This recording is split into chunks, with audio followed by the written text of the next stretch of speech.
What's up, fam? It's your girl, Jen Ether. We're rolling into a new year, y'all. 2025 is about to start. Things were crazy and hectic as hell in 2024. So I just wanted to come on here and make a quick video talking about how I survived 2024. I mean, this is, like I said, been a very crazy year. The gas prices, sky high. Food prices, sky high. People have lost their jobs because companies are letting go at high rates. Also, other people have just been on the job hunt forever. They're talking about ghost jobs where companies are actually posting up job listings onto the internet with the intentions of never hiring based on that job posting. It's just kind of up to make the employees who already work in the job work harder and to make us feel like there's some type of change going on in the economy. But yeah, things are very strange, very different. And then with all of that being said, we're not even going to talk about the major increase in rental property. So it's just a lot more expensive to rent an apartment than it was in 2000, I'll say 16 to 18, 19, right before Schmovid came into the play. So inflation is a big thing that we hear about every single day, right? Inflation, people are trying to survive. So I just wanted to get on here and let you guys know how I personally, Jen Ether, survived 2024. So first, let's start off with the beginning of my year. The beginning of my year, super stressful, faced with massive turmoil, like more stress than I'm usually used to being under. And I can take a lot. I'm used to my life being pretty hectic, but this was like out of control. So I had a lot of things I had to clear up money-wise. I had a lot of accounts I also had to like basically clear out. And I knew once I cleared them out, I would have to put money back to replenish them, right? So basically, that is how my 2024 started, where it was just a lot of mass chaos all around me. So the very first thing that I did to survive 2024 was I wrote out my budget. Now, my budget was transitioning. So I made a move, so my numbers were shifting. So that was even more of a reason. So if you're moving, going from paying one price in rent to another price, or going from what you paid off your car note, so now you don't have that, always delete that. Always have your budget. Always know exactly what you are bringing in to the household and what is going out. So that was first things first.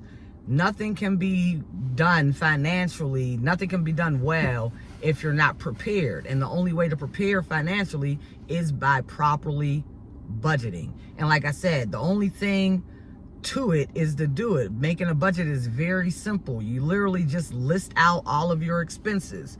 Your expenses are just the things that you have to pay out every single month. I like to put my hobbies and my little treats on there too, because I like those things every single month. There's not really a month I really want to go by without certain amenities. Even if it's a certain app, like I pay for YouTube Premium, that needs to go into my budget, because I don't account for my YouTube Premium. And then every month I'm like, that came out. And it's not a big deal. It's like $20 a month, but it's still, I don't like to be surprised. I like to have all of my dollars accounted for. So that's even a note for myself. I'm going to go home and put that on the budget, like YouTube Premium, right? Also, within that, we're talking about the apps. I also went through my phone and looked at my subscriptions and saw everything that I was willing to continue to pay for, and the things that I was like, nah, I don't even know why I'm paying for this. I haven't used this app in 6 months, 7 months, but yet I'm still paying $30 a month for the subscription. So I went through all my subscriptions and cleared those things out. That was one of the other things that I did. So basically, I made a budget and I went through all of my expenses, went through the subscriptions, and I saw what things I needed to keep paying for and what things I could be like, nah, I don't need to continue to pay for this. Maybe I'll go back to this. And some subscriptions, like I said, were useless. Like, why the heck am I even subscribed to this particular thing. I haven't used it. It might have been a editing software that I no longer use, but I'm still subscribed. So the budget is essential, y'all. The budget is essential. So once I got the budget down pat, another big reason that the budget was so important is because I had just lost my job. So here we're going to get into the meat and potatoes of how I truly survived 2024. Once I lost my job, I turned on my phone and I saw there was a new app that my friend's mom told me about some months back. I installed it already and I had already signed up for it. So a lesson in this is luck favors the prepared, because this particular driving app, you can't just get on.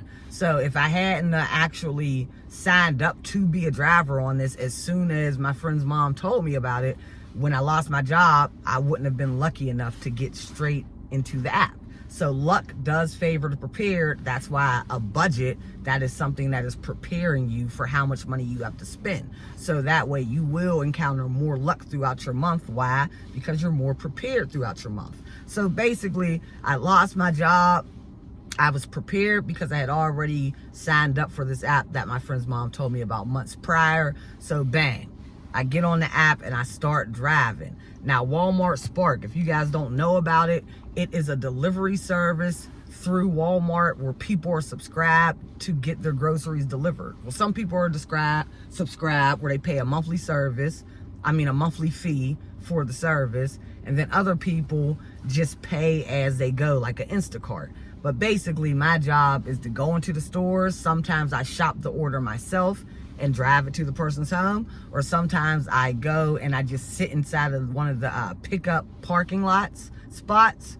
I sit here, wait for one of them to come out and put it in my trunk, and then I go take it to the customer's house. But Walmart Spark is one of the better driving apps when you're comparing it to a Uber Eats, Lyft, DoorDash, Instacart. I've been on all of them. Now, I never did I don't like people in my car. I don't really like driving people around. So I've done all of the delivery services as far as Uber Eats goes, as far as DoorDash goes, Instacart, and by far, by a long shot, Walmart Spark definitely pays the most. I'm literally sitting in Walmart's parking lot as I'm recording this video. Now, I didn't come up to drive because I'm doing that tomorrow. But tonight I came up to get some food, and of course I turned the app on because I said, hey, if I see something that's banging, then I'm going to grab that order and take it, because why not make a quick $30? But yeah, when you turn on this app, I just literally turned it on. There was an order for $24 to shop for 22 products. There was an order for, I think, $18 and an order for like $27. So Walmart Spark just literally has better orders. Also, depending on what area you're delivering in, the customers also tip a lot better than on the other apps. I feel like on the other apps, the customers are intentionally scheming away on how to get out of tipping. But on Walmart Spark, the customers seem very happy to tip you. Why? Sometimes you're carrying a case of water, 2 things of Minute Maid juice. You're literally bringing their groceries that's going to feed their household. And it could be for a family that doesn't have a vehicle. It could be to an older resident who just doesn't have the means to get out. Even if they do have a car, they can't carry the stuff. So these people are a lot more appreciative of the service that you provide as a Walmart Spark driver, and it shows by the tips that they give. So yeah, not only are the base order numbers just better, like the base order, you'll get $20, and then the person might tip you $10 for bringing it. You know what I mean? Or they might be an order for $13, and the person's tipping $10, so that's $23. There's been times when I've been out here for a week of driving. You get paid after every order. If you have the debit card for this job, the one debit card, then as soon as you drop off your delivery, you get paid. But you can see on the ledger how much you've made for the week. And there's been weeks where I've made $1,100 doing this. There's been weeks where I've made $1,400. But of course, I've had slow weeks but a lot of times the slow weeks were on me, where I just got up late or I had something else going on that week which prevented me from getting out. Or sometimes, because technology, it would be something where the app is glitching. So you just be like, I'm going home. The app is acting funny. So in weeks and moments like that, that's where you're getting the $500. Yeah, so like I was saying, there are certain weeks where, of course, I couldn't always make my goal. Now, the job that I was fired from was paying me $25 an hour. So my goal when I got fired was to stay at least at that pay rate, $25 an hour, or to exceed that pay rate. So whenever I couldn't make the $25 an hour, once again, luck favors the prepared. The second thing that I did after driving for Spark for one day was I went on to a home cleaning service app, which brought in clients for me so I could clean their homes. I set my rate at $25 an hour. So during the weeks where I couldn't make my basically hit my quota while I was out driving, I went and I cleaned homes, and that allowed me to cover up whatever I missed driving.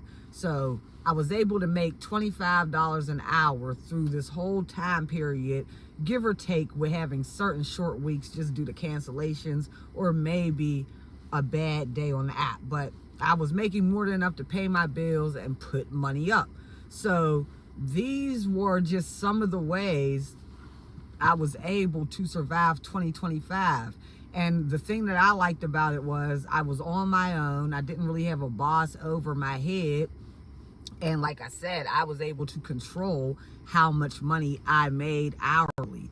So it wasn't really too hard for me to actually make the same amount of money as I was making at my day job. Now, when you're working on your own, you do have to finesse a little bit more. So I literally, when I drove, I had to make sure I had a plan for my day when I was accepting these trips. And like I said, Walmart Spark pays the most. Some days when the Spark app was slow, I would turn on the Uber Eats app.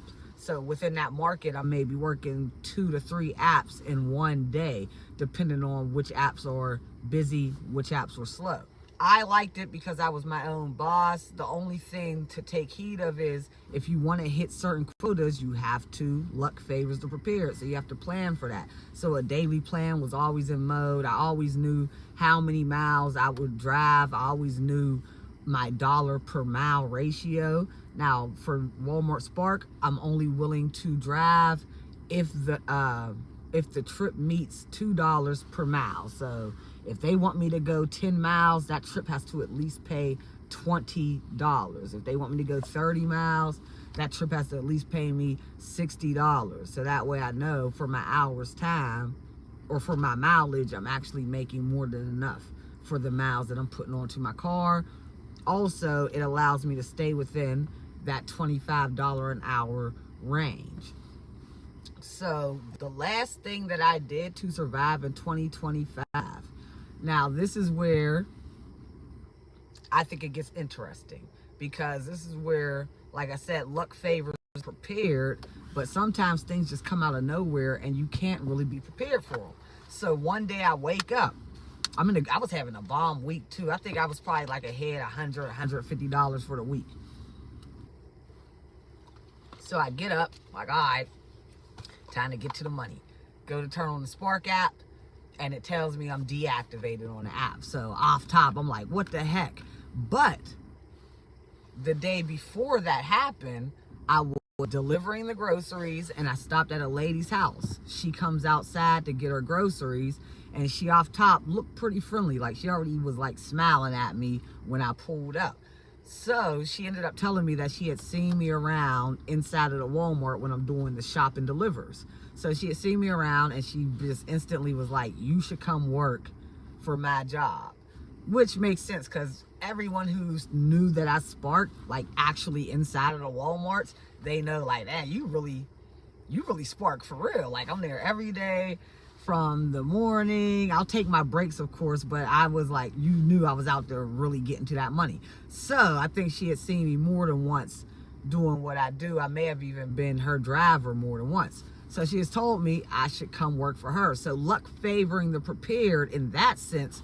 I couldn't be prepared for the actual app deactivating my account, but the fact that I'm out and I always give 100%, even when I don't have a boss looking over my shoulder, because at both the cleaning job that I started doing, I was my own boss. I set my own rates, and it was just me building rapport with the customer.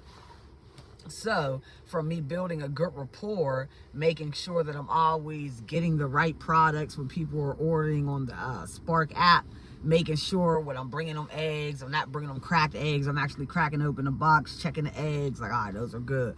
Making sure I'm looking at the note when I get to the house and putting the groceries exactly where they want me to put them.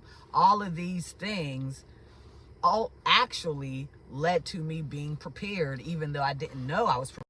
But yeah, that was all preparation for me to get to this woman's house of the day before me getting my Spark account deactivated. We'll get into the deactivation thing and what happened. That's probably a separate video because I want to let you guys know what to do if you get deactivated. I'm activated right now. So if you're deactivated, you can get reactivated. It takes a couple days, up to a week, as long as it's nothing serious that you did on your end. But anyway, I didn't know that at that time. All I knew was my money is dead, because a big bulk of the money I was making did actually come from Walmart Spark. And that's what I like to do the most. Like, cleaning is not as fun as driving around, at least for me. So I was very disappointed, but the fact that that lady had seen me, and I think I was probably her driver a couple times, because a lot of times you get repeat customers when you go to, even if you don't know the customer, you recognize the house, the cars in the driveway if you do it long enough. So she tells me about her job. Her job happens to be Amazon. So she starts telling me about her job, like, yeah, you should come work where I work. I'm like, well, where do you work and what do you do and how much does it pay? She breaks it all down. She tells me that there's even opportunity to advance at this particular one that I'm at. She lets me know, like, yeah, we just opened up only 2 weeks ago. We're still hiring right now. They're really looking for people because it's a brand new facility. So bang. At that point, I was still driving for Spark, so I really didn't think much of it. I just was like, you know, being friendly as I always am. Like, okay, cool, sounds pretty nice. I got the information, and I also got her reference, because she gave me her reference code to use if I applied so she could get paid. So really didn't think much of it, but I did take the information down, was polite, and told her, like, thank you for the info, have a great one, enjoy your food, right? So get in the whip, dip. The next day, wake up, deactivated. So I go to Amazon.com/careers and apply for this job, and I did use her as my reference. And bang, that starts me into the very end part of 2024. Because once I started working, I found out, oh, at Amazon, you work 4 days in a row, but they're 10-hour shifts. So I can't front. Working 4 days in a row and 3 days off is incredible. Like, it's actually going to be hard if I was to ever leave Amazon for me to ever go back to a 5-day work week. But 10 hours, because you're still getting your 40 hours within those 4 days. So 10-hour work days, that was, and I've done 10 hours. I've done 12 hours driving in the car, maybe for Spark or even at other jobs, but you get some sit down time. Like at Amazon, there is no sit down time. Let me see you sitting. Where you sitting? Get up. Sorry, no, I'm just, it's not that bad, but you don't sit down at Amazon. You're always on your feet. You're walking from here. Every single machine, there's no seat there. And I mean, my last job, we were working machines too. It was like a warehouse type of job, but the actual job that I got put on had a seat as I'm running the different stuff through on the conveyor belts. So at Amazon, yeah, you're definitely on your feet. So that, due to me being on my feet, it took me about, I'll say 3 weeks of me working there consistently before my body and my feet just got completely used to it. And also about 3 weeks for me to get like acclimated to the job. Now, once you get acclimated to the job at Amazon, and especially if they see that you're quick and you can pick up on things quick, they're going to start moving you in different areas that need to be filled up if they feel like you can do it. So yeah, and after 3 weeks, I did get moved around, but maybe it took about a month for them to start putting me in different spots. And eventually I got asked to be a process guide, which is just someone that helps. It's still an L1 position, but it is someone that helps your team. It's like a team leader. So you're basically making sure that the flow within the building and the product is always getting sent to the line, and your team, wherever you're the PG for, the process guide for, that's your team that you're responsible for, is just doing what needs to be done and keeping the flow of the product flowing.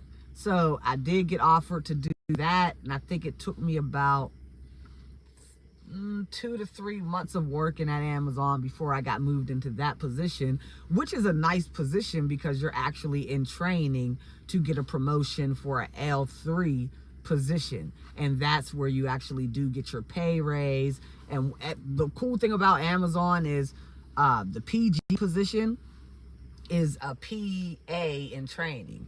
The PA position is a AM in training, and the AM position is a OM in training. So every time you move up one step, you're in training to become the next thing. So you're already being looked at as someone that can move up to the next level, which is a pay increase. And once your pay increases and you get a raise, everything else increases, like your time off and all that stuff. So to complete my 2024, I started working at Amazon.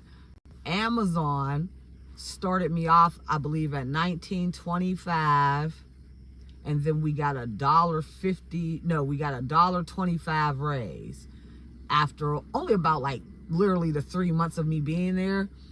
Maybe 2 months, after 2 months of me being there, we got a raise, and that took us up to $20.25. Go double check, because I'm not looking at it right now.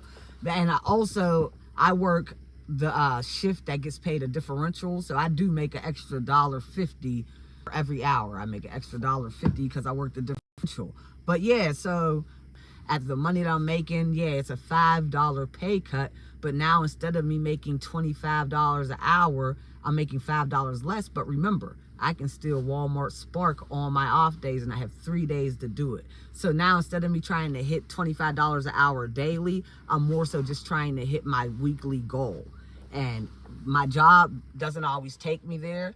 So when it doesn't, I go out and I drive Spark with my quota in mind, with all the resources and the tools that I learned when I was doing it the first round. And I use Spark to supplement my income. And that is how I survived 2024.